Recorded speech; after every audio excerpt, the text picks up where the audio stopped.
e por Deus não esquecer a bênção geracional, eu queria chamar a pastora Teuana para liberar a palavra.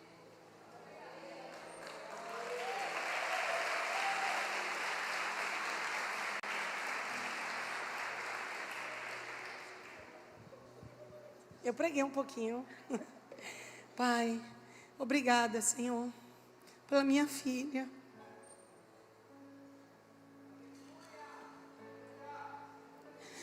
Por perceber nela a porção dobrada, Pai, do Espírito.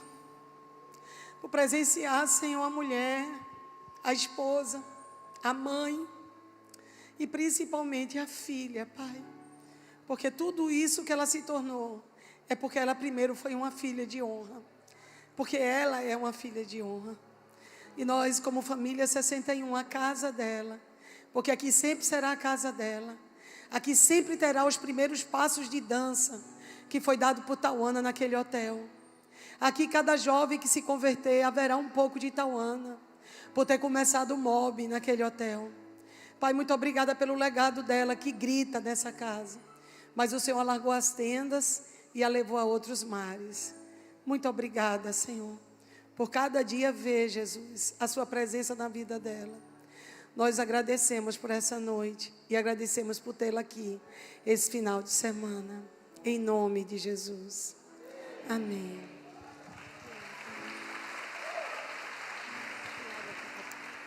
Boa noite, família. Como eu amo estar aqui. E a gente já fica mais mexido porque a gente já pensa em despedidas.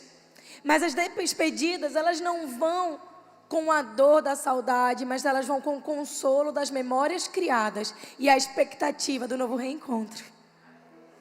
E a nossa vida, ela é formada de etapas, transições, momentos, e a sabedoria que nós temos para viver cada uma delas vai determinar o quanto nós somos plenos ou não. É por isso que algumas pessoas envelhecem tão bem e outras pessoas envelhecem tão mal. Porque quando nós envelhecemos, e à medida que envelhecemos, aquilo que é forte vai ficar mais forte. Aquilo que é limitado fica mais evidente. E aquilo que é uma qualidade realça. Então a maneira como eu vivo hoje prepara a minha fase de maturidade. Seja maturidade física na vida natural dos anos que se passam, ou seja a maturidade que eu vou desenvolver espiritual. Tem gente que parece que quanto mais tempo passa na igreja, mais complicado fica. Porque se deixou machucar pela religião e não se deixou ser curado por Cristo. A religião envolve homens e mulheres, mas a visão perfeita da igreja é implantada em Jesus. Aqui um de nós, sem querer, entra no lugar vulnerável do outro e precisa pedir perdão. Mas se você é machucado nos relacionamentos, é também nos relacionamentos que você é curado. Porque conversas difíceis constroem relacionamentos fáceis. E a vulnerabilidade tira o perfeccionismo que a gente idealiza e mostra como é bom ser de verdade. Como é bom. Como é bom poder entender que eu sou limitado, que o meu irmão e minha irmã é limitado, mas ainda assim nós podemos fazer coisas incríveis juntos. Quando eu compreendo, quando eu sou compreendida, mas quando eu deixo Deus determinar como funciona o relacionamento à medida dele. E eu quero falar um pouco sobre isso hoje, sobre esse nosso processo de amadurecer, esse nosso processo de nos desenvolver. E a maturidade, ela envolve alguns sacrifícios. Amanhã, às 8:30 da manhã, eu preciso chegar no meu trabalho, em outra cidade. Mas havia dentro de mim uma convicção que eu precisava estar aqui com vocês nessa noite. E a maturidade envolve o fato de eu fazer um sacrifício de voar pela madrugada. Porque a dor de alguns processos nossos não se compara ao mérito que vem junto com ele. Isso não é um sacrifício se eu parar para pensar que essa noite eu estou gastando com meus irmãos, com a minha família. Mas a gente olha para a nossa vida, isso é só um exemplo básico, chulo, pequeno. Mas a gente olha para a nossa vida, para os processos que nós passamos, pelos desafios que nós enfrentamos, e nós damos a eles mais créditos do que o que o processo está fazendo com a gente. Só que sem processo não nasce o propósito. Não tem como. Será que você aprendeu a andar de bicicleta assistindo tutorial? Porque hoje em dia nós somos de uma geração que assiste tutorial para tudo. Nós ligamos a internet, nós procuramos no celular e nós achamos que assistir a alguma coisa é de fato absorver e viver aquilo. Não é. Queria eu, minha gente, eu só ia seguir gente fitness. Eu não ia mais na academia, ia comer pizza todo dia. Eu morando aqui em Recife, ia ser dia sim também, Zebulon, Dali hambúrguer. Se eu pudesse olhar para aquelas musas fitness, passar o meu dedinho e de repente veio por osmose. Mas a vida ela não é assim. Tem coisa que não dá para pegar emprestado. E maturidade é uma delas. É um processo individual. Você olha para um pé de fruta, até uma manga amadurece no tempo e outra no outro. De acordo com o quê? Com o processo. Então nós aprendemos a fugir das coisas, achando que estamos nos protegendo, mas nos proteger é ter que passar lá na frente por algo que a gente desistiu de passar agora. Não tem negociata. E aí nós fugimos das tempestades da vida. E eu quero falar sobre isso com você, porque eu estava estudando as tempestades da Bíblia, a Bíblia cita algumas, e eu percebi algo em comum entre elas. Sabia que nenhuma tempestade na Bíblia gerou morte? Nenhuma. Me fala de uma tempestade da Bíblia que gerou morte. Nenhuma. Nenhuma delas foi o veredito final de alguém. Nenhuma. Sabe por quê? Porque elas sempre geraram frutos. Elas sempre estabeleceram bases corretas para o que eu ia viver depois da tempestade. Todas as vezes. Então, as tempestades elas vão aparecer nas nossas vidas por 3 motivos. Primeiro, amadurecimento. Estava falando disso agora. Lá em Marcos 4, 35 a 41, diz o seguinte: E naquele dia, já sendo tarde, disse-lhes, passemos para o outro lado. E eles, deixando a multidão, o levaram consigo, assim como estava no barco. E havia também com ele outros barquinhos. Eles estão se referindo aqui a Jesus, tá bom? Jesus e os discípulos. E levantou-se um grande temporal de vento. Subiam as ondas por cima do barco, de maneira que o barco se enchia. E ele estava na popa, dormindo sobre uma almofada. E os discípulos o despertaram, dizendo: Mestre, não se te dá que pereçamos? Em outras palavras, Jesus, não te incomoda que a gente morra? Quantas vezes você já gritou isso para os céus? Meu Deus, você não está vendo não, Senhor? Vem cá, Jesus, misericórdia. Ou então, gente, sangue de Cristo tem poder, né? Porque dizem que Deus confiou suas maiores batalhas para os seus maiores guerreiros. Senhor, deixa eu te lembrar, eu não sou Rambo. E nós entramos nesse processo olhando para a tempestade. Gente, os discípulos fizeram a mesma coisa. Há 2000 e tantos anos atrás. Acorda, Jesus, você não está vendo não que a gente vai morrer? E ele, despertando, repreendeu o vento e disse ao mar: Cala-te, aquieta-te. E o vento se aquietou e houve grande bonança. E eles os indagou: Por que são tão tímidos? Vocês ainda não têm fé? Isso é, eu já caminhei com vocês, gente. Aqui era Marcos o quê? Era Marcos 4. Ele já tinha caminhado com esses discípulos um tempo. E ele pergunta a eles, numa das maiores experiências físicas que eles estavam passando: Ei, vocês ainda não têm fé? Vocês não já viram milagres acontecer? Gente, eu quero lembrar a vocês que eles estavam atravessando para o outro lado porque eles tinham acabado de passar pelo milagre dos pãezinhos e dos peixinhos, onde 5.000 homens, mais mulheres e crianças, haviam sido alimentados. Então, para pensar. Eles viram peixinhos e pãezinhos de um menininho, 3 e 5, dentro de uma cestinha, virar comida para milhares. Mas eles disseram, não, agora a gente vai morrer. Então a gente recebe alguns milagres em nossas vidas e logo na próxima estação a gente pensa, não, já foi, não vai dar certo. Eu acho que Deus não vai fazer nada a respeito disso. Se milagre resolvesse nossas crises emocionais, o povo que saiu do Egito era o mais crédulo. Porque a palavra diz que eles viram as pragas no Egito. Diz que eles, durante a noite, tinham coluna de fogo para não serem atacados por animais peçonhentos. Durante o dia quente, era uma nuvem na cabeça. As roupas não se desgastavam, caía comida do céu. Mas aquele povo ainda assim duvidou, lembra disso? Eles ainda disseram, a gente não vai entrar em Canaã. Nisso não vai dar certo. Então o milagre não baseia a fé. É por isso que a maturidade precisa existir. Porque tudo aquilo que eu me garanto no milagre passa de acordo com as minhas emoções, estando elas frágeis ou não. Mas aquilo que eu baseio na minha convicção, não há tempestade que abale. Se você se abalou, você colocou a sua expectativa no que você vai obter e não a expectativa naquele que vai te dar o que você precisa. Você precisa tirar a sua emoção, a sua entrega, a sua confiança da situação e colocar naquele que continua tendo o controle nas mãos. E essa diferença, então Jesus pergunta a eles, mas ainda não tem fé? Ainda não tens fé? E eles sentiram um grande temor e diziam uns aos outros, quem é esse que o vento e o mar lhe obedecem? Quem é esse que tem o poder?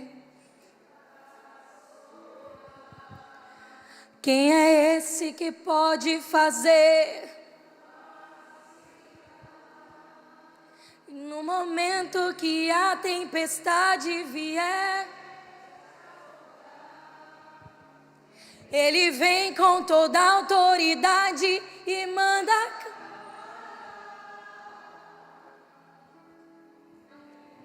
Isso é muito poderoso. Quem é esse? Nós só podemos governar sobre a tempestade na qual a gente descansa. Sabe por que os discípulos não puderam parar os ventos? Sabe por que eles não puderam parar as águas? Porque eles não haviam descansado a respeito do problema. Eles estavam tentando solucionar na própria força. Quem é que contém o mar com as mãos? Quem é que pode mandar o vento se calar? Quem que pode fazer isso? É uma questão que não é natural. Quem é que pode lidar com o diagnóstico que não fecha? Quem é que pode lidar com a crise familiar que não cessa? Quem é que pode lidar com a guerra e as dúvidas que você carrega a cada manhã? Isso não são coisas que você resolve naturalmente. Porque um medicamento, ele funciona por um tempo, mas depois você precisa lidar de novo. Um jeitinho, um acordo, um controle, uma manipulação podem trazer paz momentânea, mas depois o problema estoura de novo. Uma mente agitada, você coloca um filme, mas depois que aquela 1h30 passa, você volta com os mesmos pensamentos. Então você não lida com a sua vida a nível natural. Isso é a maturidade. Você lida com ela entendendo que quando as suas condições naturais não podem corresponder ao tamanho do teu problema, tem alguém que é maior do que aquilo que você está lidando. E é aí que o teu coração precisa estar. A maturidade significa ser fortalecido, crescer numa fé, gente. Não é uma fé apática.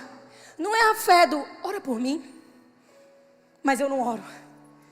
Não é a fé do bom dia. Você tem uma palavra para mim hoje? Ei, existe alguém que é o Verbo. E o Verbo se fez carne. E o Verbo habitou entre nós. Gente, ele podia ser qualquer coisa. Ele podia ser um adjetivo. Ele escolheu o seu verbo, sabe por quê? Porque verbo fala de ação. Isso fala que Jesus se movimenta naquilo que nós não conseguimos fazer sozinhos. Ele é um Deus de ação. Então muitas vezes nós delegamos aquilo que faz parte da nossa maturidade. Nós delegamos o problema. É por isso que quando você soluciona o problema de alguém, aquela pessoa não cresce.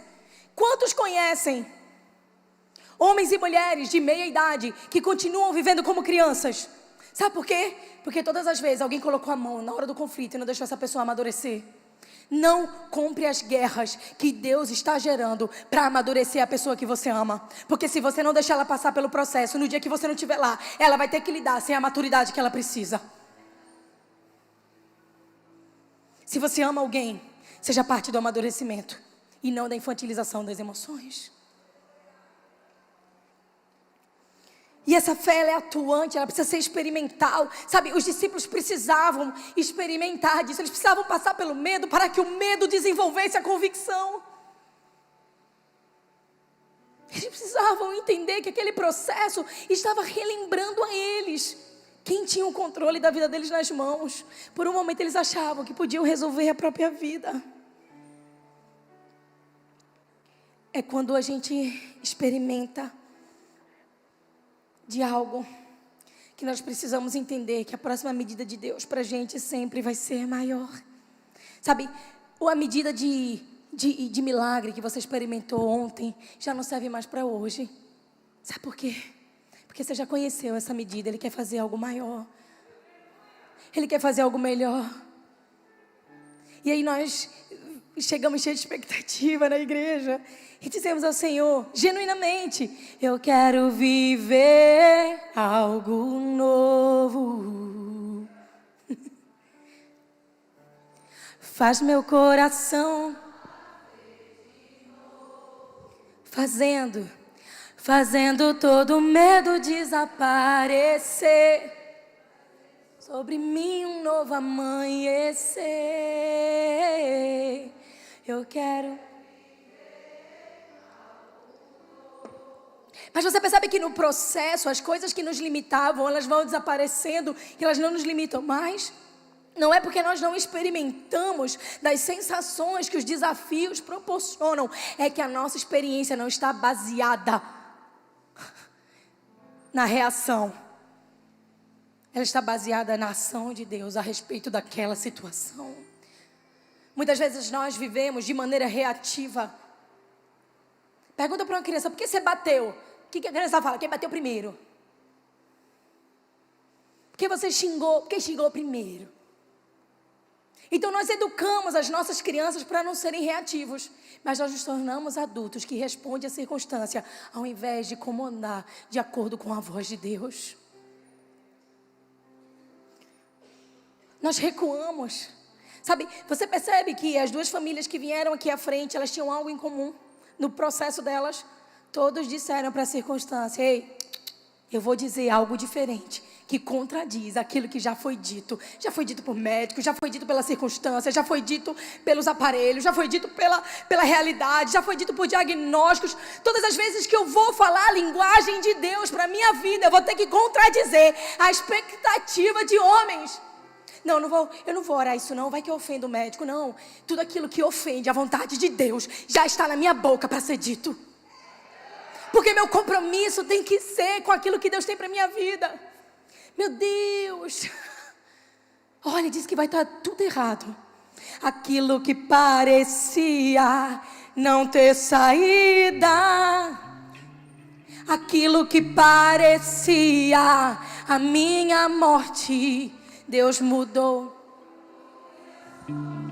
Eu sou um milagre, estou aqui. Então esse processo ele precisa acontecer. Eu preciso parar de ser reativo e me tornar ativo em relação à convicção do que Deus tem para a minha vida. Alguns de nós estamos respeitando tanto as reações que temos, que não protagonizamos aquilo que Deus já falou que tem para mim e para você. E eu vejo pessoas dizendo, nossa, mas meu Deus, eu não sei mais o que fazer da minha vida. E a palavra fala em Provérbios 8, quando fala sobre o prólogo da sabedoria, ele está contando a história da sabedoria. Diz que a sabedoria habita com Deus e todo aquele que chega a Deus procurando entendimento, ele a dá livremente. Então, contra a dúvida, há uma pergunta.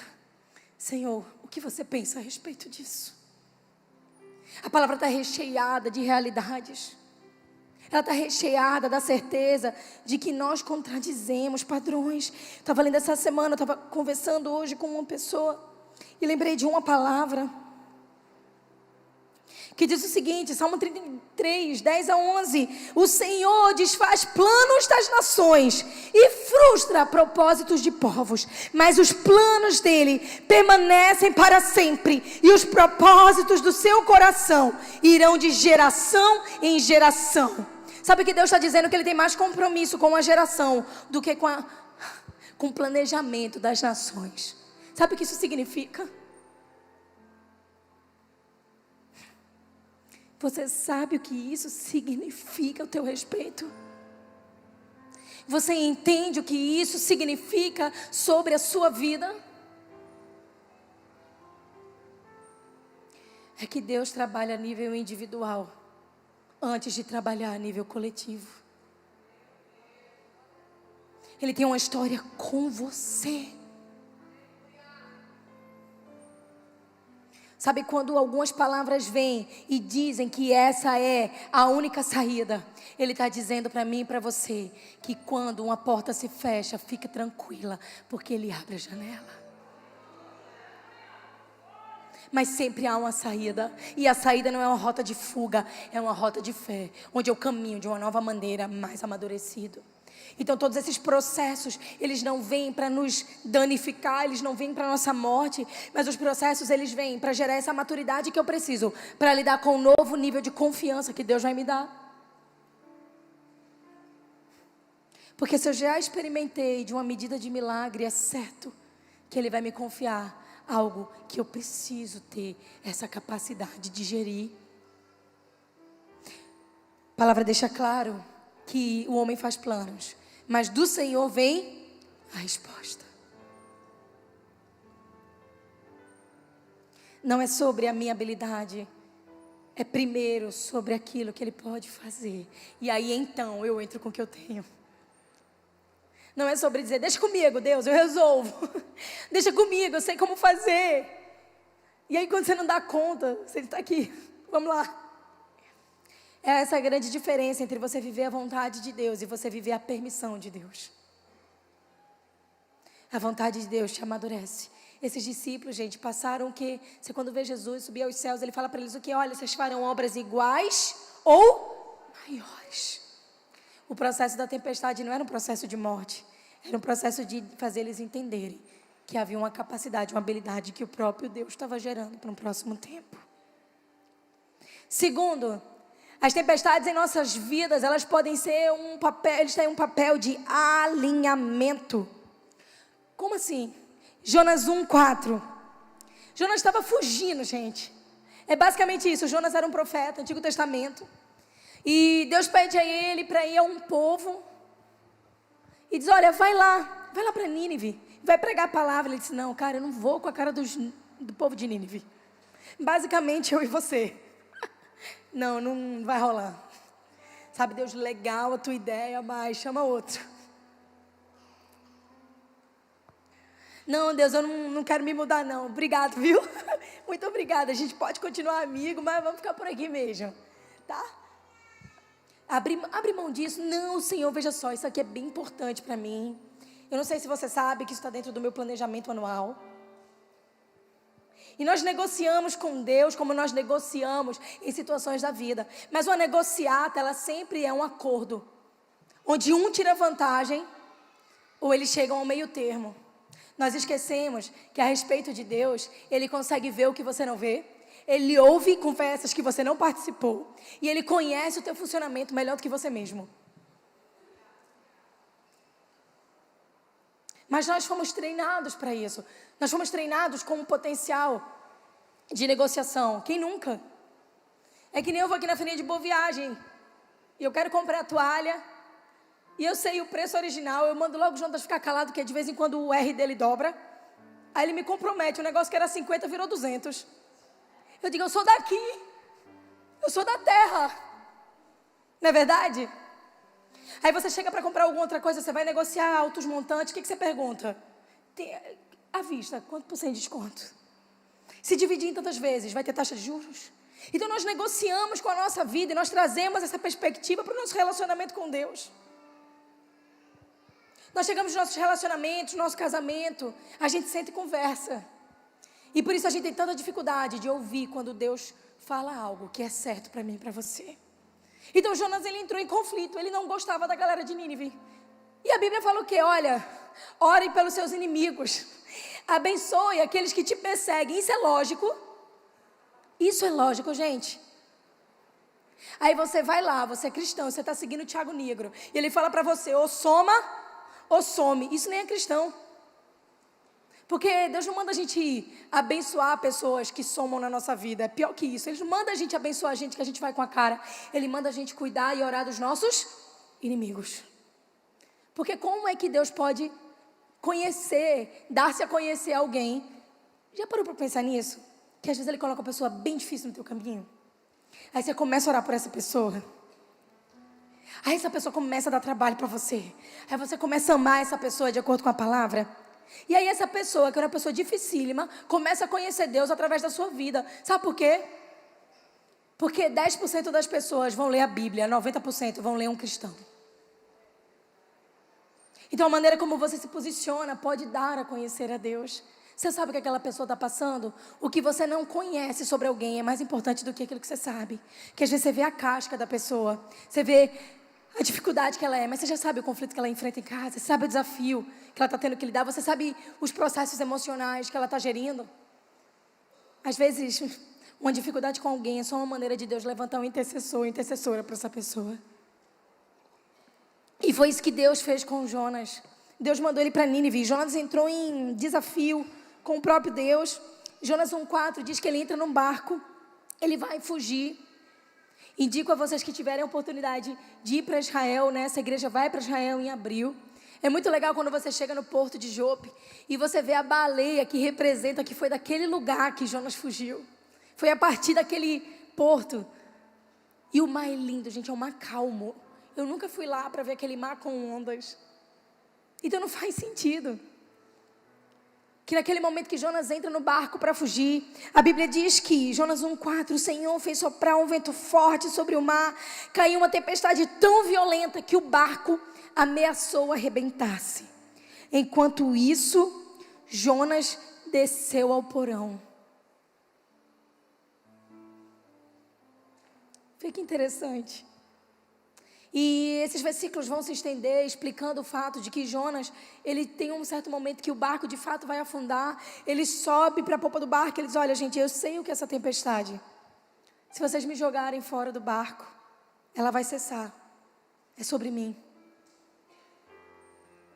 E aqueles homens que estavam no barco jogam Jonas para fora, a tempestade realmente se acalma, mas Jonas ele passa por um processo bem complexo. Algumas versões dizem baleia, outras versões dizem um grande peixe. E a Bíblia fala que Jonas ele ficou naquele lugar. Ele ficou escondido naquele lugar. Porque todas as vezes que eu me escondo da vontade de Deus, Deus precisa me esconder para lidar com aquilo que me faz fugir. E dentro disso, Jonas começa a passar por um processo de alinhamento. Algumas tempestades na nossa vida ajustam o caminho. Algumas tempestades são necessárias como o amor de um pai que corrige o filho, para que ele não fique perdido, para que não vagueie. Porque só há um lugar onde você encontra plenitude, é você vivendo aquilo para que você nasceu. E o nome disso é propósito. Eu conheço pessoas que passam a vida inteira vagando entre lugares, posições, relacionamentos, e parece que nada satisfaz elas. Você senta para conversar e a pessoa nunca está bem de fato. Porque no fundo, ela não está fazendo aquilo para o qual ela foi chamada. Dentro de mim e de você existe um grito pelo nosso propósito.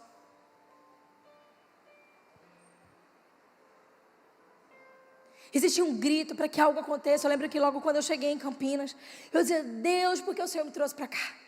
Eu não estava entendendo o processo. Inicialmente era só uma bolsa de mestrado. A gente achava que o tempo seria contado. Mas eu lembro que 2 semanas depois que eu cheguei, morreu um morador de rua com hipotermia. E Deus me falou, você está tão preocupada com a sua dor que você não vê a dor que eu quero te mostrar. E aquilo bateu em mim como uma porrada. Aquilo veio como uma revelação no meu coração. Essa frase ficava voltando na minha cabeça. Reuni algumas amigas e nós fizemos caldeirão de sopa, fomos para as ruas. E naquele momento, algo que estava desajustado dentro de mim, o não entendimento do porquê eu estava indo para lá, começou a encontrar um lugar de paz. Aquilo começou a pacificar o meu coração. Aquilo começou a me fazer entender que havia algo muito pequeno começando ali. As minhas emoções ainda não comportavam. Alguns outros processos eram desafiadores, na adaptação, na transição. Aí Deus foi fazendo novas coisas. E aí, foi fazendo novas coisas. E Ele foi me relocando. Ele foi relocando meus pensamentos. Ele foi relocando minhas posições. Ele foi relocando as minhas atitudes. E eu comecei a enxergar o que estava acontecendo hoje, anos depois. Existe uma igreja lá que a gente brinca que a gente é uma tribo. A Farol nasceu de um não entendimento de onde estava a plenitude. Não foi algo que foi planejado. Nós não saímos daqui sabendo o que ia acontecer. Nós achamos que retornaríamos. Eu brinco, tem algumas irmãs que vieram aqui comigo para o Congresso de Mulheres. Dá um tchau aí, gente. São lá da Farol. Vê que presente. Vieram de Campinas para viver o congresso. E eu brinco com elas, coitada de vocês. Vocês vêm de lá para cá para o congresso e vai me ouvir pregar de novo. Já não basta lá. E a gente foi vendo o que Deus estava fazendo. E aquilo vai pacificando o seu coração e vai dando uma convicção. Isso não supriu minhas emoções. Mas isso ordenou elas. E disse o quê? Olha, você entende a diferença de suprir e ordenar? Suprir é quando você põe sua expectativa naquilo. Amanhã Deus pode me mandar para outro lugar. E Ele vai levantar um novo lugar de ordenação das minhas emoções. Porque o propósito grita para a sua instabilidade, para a sua dúvida e para o seu medo. Há uma razão para isso acontecer. Você põe sua expectativa em Deus. Mas você deixa que a vontade dEle ordene você. Porque esse é o lugar de plenitude. Só que a crise, gente, ela transiciona você para o equilíbrio. Não tem como. Ou rompe o equilíbrio, é assim. Quando Deus está nos ajustando, Ele quer que a gente encontre esse lugar de plenitude. Quantos casamentos, depois de uma crise, se tornaram mais equilibrados? Quantos relacionamentos, depois de um embate, foram para um lugar de alinhamento? Quantas dificuldades na sua vida lhe prepararam para você andar de uma maneira mais sábia, mais justa, mais correta? Quantos erros seus, inclusive, te fizeram entender qual era a maneira correta? Sabe por quê? Porque algumas tempestades da nossa vida são exatamente para isso. Elas servem para nos alinhar. Quantas vezes você precisou perder algo para entender a importância daquilo? Porque algumas tempestades, elas vêm para nos alinhar.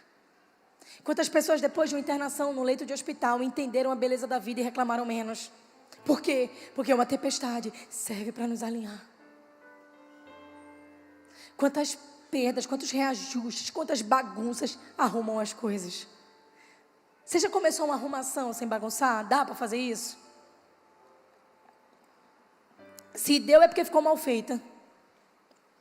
Porque ninguém consegue limpar uma casa inteira sem suspender as cadeiras.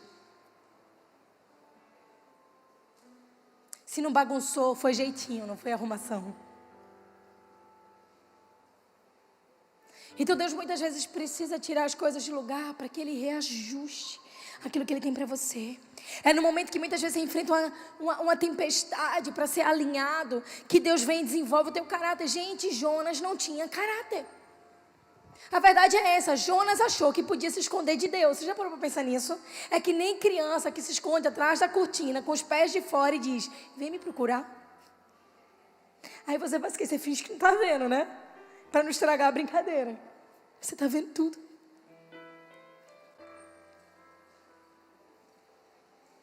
Jonas estava nesse conflito. Jonas tentou burlar. Ele tentou enganar o próprio Deus.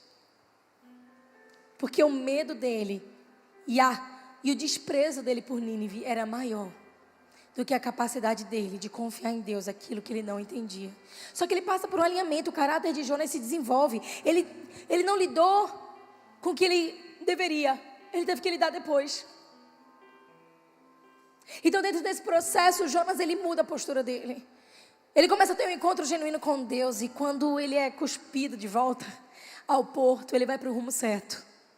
Eu agradeço a Deus por todas as tempestades que realinharam os meus caminhos. Porque, sabe, você não perde tempo quando você realinha, quando você recalcula. Parar não é sempre retroceder. Às vezes é continuar na direção errada, que é o maior retrocesso da nossa vida. A gente precisa recalcular. Quem gosta do Waze? Adoro o Waze. De vez em quando o Waze me bota nas bocadas. Mas o Waze está lá. De vez em quando eu entro na rua errada, ele fala o quê? Recalculando. Às vezes Deus está permitindo algumas tempestades porque Ele quer recalcular. Quantas pessoas depois de saírem de um emprego desafiador, que lutava todo dia para permanecer, abriram seu próprio negócio e foram muito mais plenos e felizes do que eram naquela vaga que se detinha, brigava para ficar lá o tempo inteiro.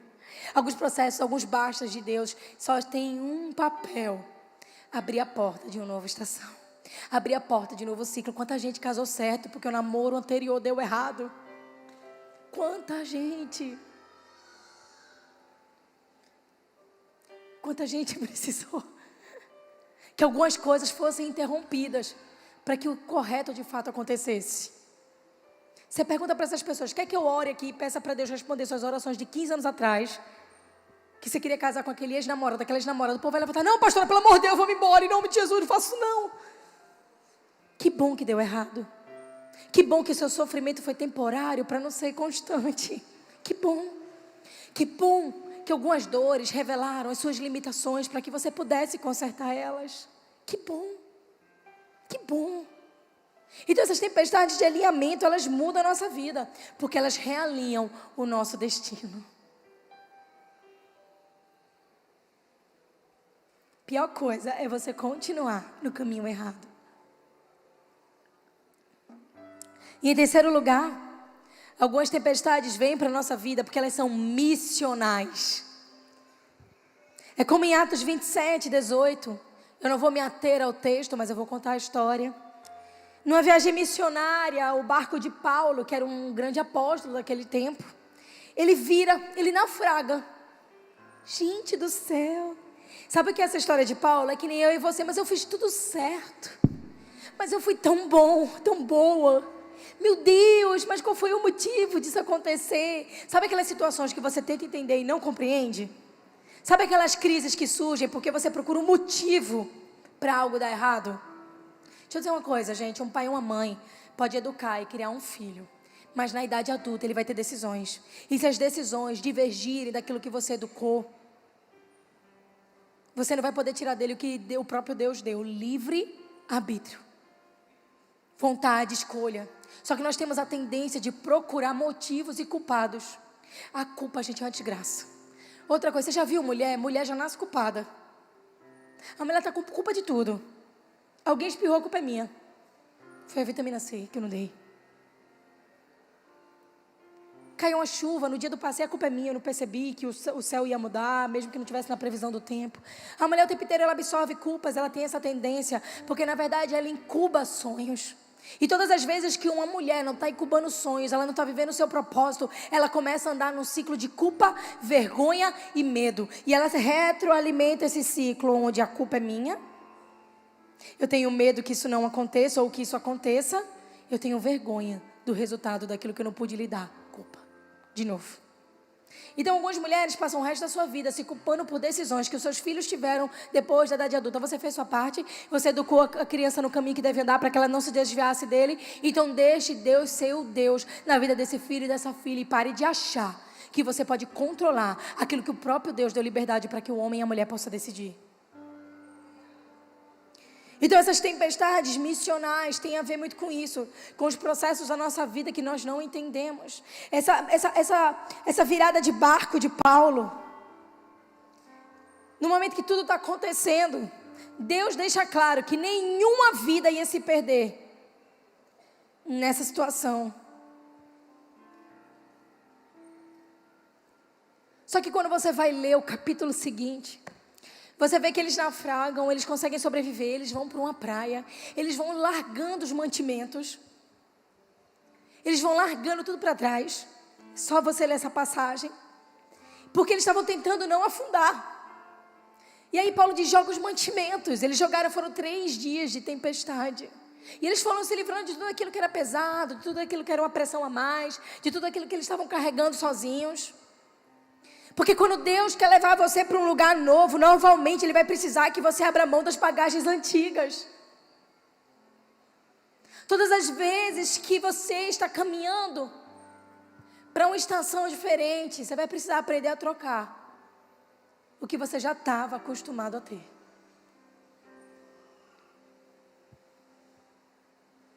E nesse processo ele foi deixando as coisas para trás, mas nenhum perdeu a vida. Nenhum. E nos próximos capítulos você vê eles contando a pessoas do lugar onde eles naufragam o livramento que Deus tinha dado e essas pessoas se convertendo. Para pensar.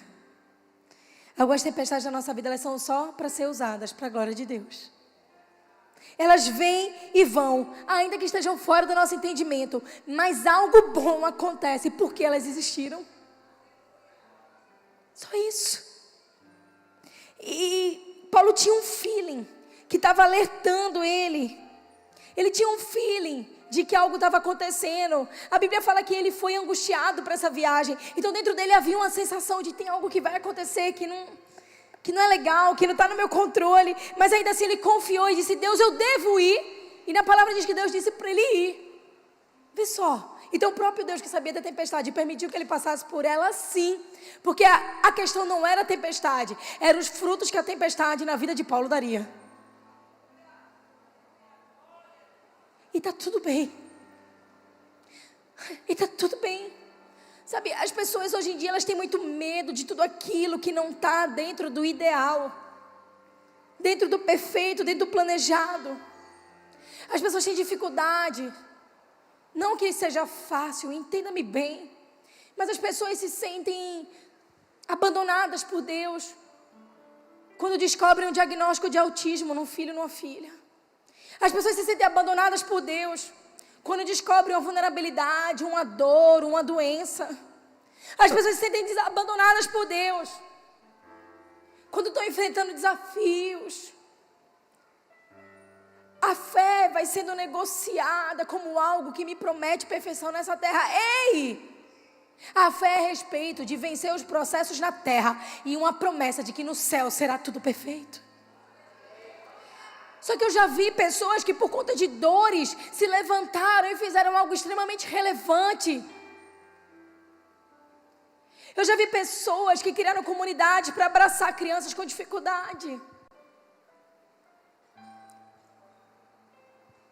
Eu já vi pessoas que amaram alguém complicado e essa pessoa conseguiu se tornar em algo completamente diferente. E eu não falo isso, gente, de lorota, eu falo isso da experiência pessoal do que é uma vida em comunidade, do que é uma vida na igreja. Nós temos algumas crianças lá que têm necessidades especiais. E muitas vezes elas chegaram e os próprios pais diziam, a gente não dá para a gente participar. Sabe, o meu filho não consegue parar quieto. E eu tenho um receio que atrapalhe o culto. E nós, antes desse lugar que nós estávamos num lugar tão pequenininho, gente, era uma antiga casa de bolo, que a gente reformou e entrou. Então, qualquer barulho lá, era muito barulho, e as crianças ficavam no andar de cima. E essa mulher chegou várias vezes, esse é um dos casos, tá? Várias vezes ela chegava na igreja e dizia, eu não posso ficar. E eu lembro de um culto de mulheres, que ela rapidamente pegou a bolsa, o filho estava muito agitado, por conta realmente de barulho. A sensibilidade dele ali naquele ambiente foi desafiadora. E ela começou a pegar a bolsa, eu via lágrimas correndo, eu apontei para uma irmã. A irmã segurou ela, abraçou, pegou o filho dela e sentou com ele no chão. Depois ela deitou com ele no chão para ele se autorregular. Depois ela levou ele para uma sala lá de cima e apagou as luzes e ficou cantando músicas bem baixinhas com ele. Ele veio no segundo culto, ele começou a dizer, oi, tudo bem? Oi, tudo bem? Oi, tudo bem? Porque a aceitação faz o que muitas vezes um processo longo e desafiador não é capaz de fazer. E ele começou a entender que ele era acolhido. Às vezes meu marido pregando, ele gosta muito do meu marido. Ele chega e bate na barriga dele assim, sobe no altar, bate da barriga e faz, oi, pastor. Oi, pastor. E ele apronta e corre para um lado e corre para o outro. A gente corre atrás e segura e vai. Só que a gente disse à mãe dele, calma, tá tudo bem. Há 2 semanas atrás ela chegou, abraçou a gente, ela disse, eu nunca consegui ser parte de uma igreja, porque quando meu filho se desregulava, todo mundo olhava para mim e com aquela cara de faça alguma coisa, mas eu não consigo fazer nada. E eu disse, nem a gente, mas Deus pode fazer. E esse menino, gente, está ficando autorregulado. Ele chega na igreja e se regula já. Ele entende que ele está num lugar seguro. Sabe o que acontece? Ele está começando, gente, a dar sinais de avanço. Nós tínhamos uma criança que quando chegava na igreja, ela usava aparelho auditivo, o aparelho dela pitava, esse menino ficava angustiado. Ele foi diagnosticado de que ele não ia desenvolver-se, que ele não ia falar. Faz 2 anos que ele está na igreja, ele está desde o início, o casamento dos pais foi restaurado. Nós conseguimos um atendimento para ele. Gente, ele chega na igreja agora, ele mesmo ajusta o volumezinho do aparelho dele, tem 5 anos de idade. Ele pega a guitarrinha dele, o pai dele também toca, e ele fica em cima do altar. E ele agora conversa com a gente. E ele brinca com as outras crianças. Sabe por quê? Porque quando Deus está num ambiente, não sou eu e você que tem habilidade, mas algumas tempestades, algumas dores da nossa vida nos preparam para entender os desafios e nos fazem amar o processo. Aquilo que parecia impossível, Deus está fazendo. Pessoas que chegaram lá desistindo. Deus começou a restaurar. Casamentos, histórias, situações de vida, de finanças. Sabe por quê? Tem algo especial na gente, a nível... Pessoal, a gente é tudo gente comum, né? Eu e você, a gente é tudo comum. Mas o propósito de Deus para mim e para você é extraordinário. E Ele não negocia isso. E quando a gente está num ambiente onde a gente está aberto e vulnerável, o que Deus quer fazer, Ele vai fazer. Se nós entendemos que os processos que deveriam nos balançar, na verdade, tem parte na nossa missão, nós vamos começar a nos entregar aquilo que Deus está nos confiando. Se você começar a entender que o desafio ao teu lado não é um desafio, mas é uma oportunidade, você vai ver o que Deus é capaz de fazer nisso. Às vezes você pensa, nossa, que difícil isso que eu estou passando. Não, que baita oportunidade de viver algo que ninguém viveu. Que baita oportunidade. Deus me confiou essa pessoa, Deus me confiou essa criança, Deus me confiou esse homem, essa mulher, Deus me confiou essa posição, Deus me confiou esse lugar, Deus me confiou esse trabalho. É uma oportunidade. Nossas limitações, gente, nunca são estruturais. No geral, as nossas emoções não dependentes de Deus é que são a nossa verdadeira dificuldade de avançar. E quando eu entendo isso, as coisas começam a ir para o lugar. Então, por meio desse processo, questões naturais vão mudar. Porque dentro de mim eu estou alinhado e dependente de Deus. Eu estou bem. Tudo vai ficar bem. Será que você cantou isso quando você era criança? Com Cristo no barco tudo vai muito bem. Vai muito bem. Vai muito bem. A diferença da tempestade é com quem eu estou nela. Mas as tempestades sempre vão trazer algo para a minha vida, que vão testemunhar a glória de Deus. Todas as vezes que algo mudar de lugar e revolver, Deus quer uma dessas 3 coisas. Número 1, me amadurecer. Número 2, me alinhar. E número 3, me dar uma missão por meio da minha tempestade. Não tem outra. Tempestades nunca mataram ninguém, hein? É que nem a história que dizem que turbulência não derruba avião. Você já passou por uma dessa? Você já entrou no avião e ele teve turbulência? Quando você pega alguns estudos, diz que normalmente no meio dos acidentes aéreos, eles tendem a ser uma despencada direta. E é por isso que você vê as pessoas falando, né? Vamos trazer aqui, por exemplo, a questão do Neto, do Chapecoense. Ele explicou como aconteceu. Ele disse que de uma hora para outra o avião despencou e quando ele viu, ele acordou já lá embaixo com dor e tal. Vem cá, gente. Sobreviver a um acidente aéreo é algo natural ou sobrenatural? Qual é a lei natural? Qual é a lei de Newton? Você joga um objeto, o objeto despenca, né? De um monte ali, sobrou um mínimo percentual de pessoas. E ele fala que naquele momento que ele estava orando, foi quando aconteceu tudo, e ele acordou e tal. E ele disse que quando ele volta desse processo, quando ele sai das internações, ele entendeu uma coisa, que a vida dele agora era para testemunhar aquilo que Deus havia feito. Sabe, ele passou por uma baita tempestade, ele passou por uma baita perda, por um baita ajuste. É interessante que as condições físicas deles ficaram preservadas depois de todo o processo, quando os outros também tiveram algumas perdas, aqueles que sobreviveram. Então, algumas vezes Deus vai quebrar leis naturais para fazer prevalecer o sobrenatural dele nas nossas vidas. Muitas vezes Deus vai quebrar coisas que já estavam acertadas. Esterilidade, já era. Não, eu posso fazer. Não, caiu de avião, vai morrer. Não, eu posso fazer. Não. E aí o juiz já assinou, já era. Não, eu posso fazer. Não. Ei. Senhor, para que essa tempestade? Porque se eu souber disso, o resto Ele conduzirá. Amém? Então só deixe que ou Ele te amadureça, ou Ele te alinhe, ou Ele te envie a partir das tempestades que você está enfrentando. Porque no fim das contas, Ele está no barco. E Ele pode mandar parar.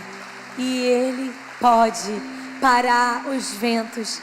E Ele pode calar o poder das ondas. Mas uma coisa é certa: aquele que prometeu é fiel para cumprir. Que Deus abençoe vocês. Obrigada pela honra dessa noite.